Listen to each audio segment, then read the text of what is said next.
Биз учурда Лагвиненко 55А дарегинде турабыз. Мына ушул жерге мамлекетке таандык болгон номер 93 бала бакчанын имараты жайгашыш керек эле.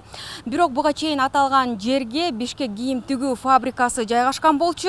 Ал эми учурда бул жер эл аралык бейөкмөт уюму Сорос Кыргызстан фондунун кеңсесине айланган. Документте аталган фонддун менчигине өткөндүгү дагы көрсөтүлгөн.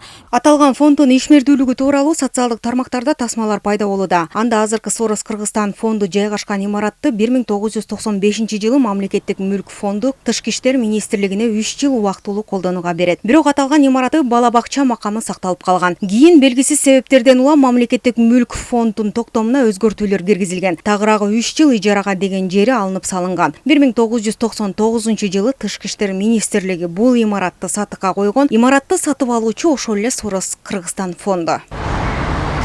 Сорос Кыргызстан фондунун директору Шамиль Ибрагимов улуттук коопсуздук комитетине сурак берип чыкты. Ал атайын кызматтын тергөөчүсүнө тасма боюнча кошумча маалыматтарды берген. В 99 году в фонде Сороса Биздин фонд жайгашкан имарат боюнча маалыматтык жолугушуу болду. Кошумча маалыматтарды белгилери келиптир. Мен бардык маалыматтарды айттым. Башка маселе жок деп ойлоп турам. Имарат кантип алынган деген сыяктуу суроолор берилди. Бирок ошол кезде имарат мен фондко келгенге чейин эле фондко берилген.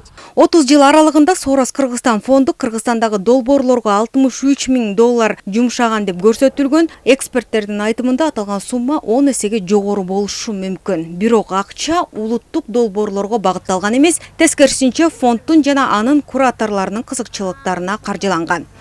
Уже долгие годы, да, фонд Сороса работает сначала. Бизде демократиялык институттардын өкүлдөрүнүн көбү, албетте Сорос фондунун өкүлдөрү, алар мыйзам алдында баары бирдей деген өңдүү бир нече принциптердин негизинде иш алып барып жаткандарын жарыялап келет. Дагы бир мисал, өлкөдөгү мамлекеттик органдардагы коррупцияга каршы күрөш. Мына ушундай долбоорлору көп жана көп жылдан бери каржылап келет. Бирок мен үчүн Сорос фондунун кеңсеси бала бакча орду болуп чыкканы бул ачылыш болду.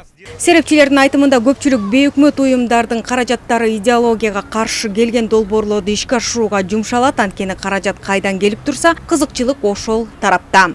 Например, в образование они вкладывали, книги печатали. Билим берүү, саламаттык, маалымат жана укуктук, экономикалык, массалык маалымат каражаттарына баардык тармакта алардын долбоорлору илгерилетебиз деген ат менен иш алып келет. Аны каржылайбыз деп өлкөгө келген кайтарымсыз гранттар туура эмес, башка максаттарга пайдаланган учурлар дагы бар.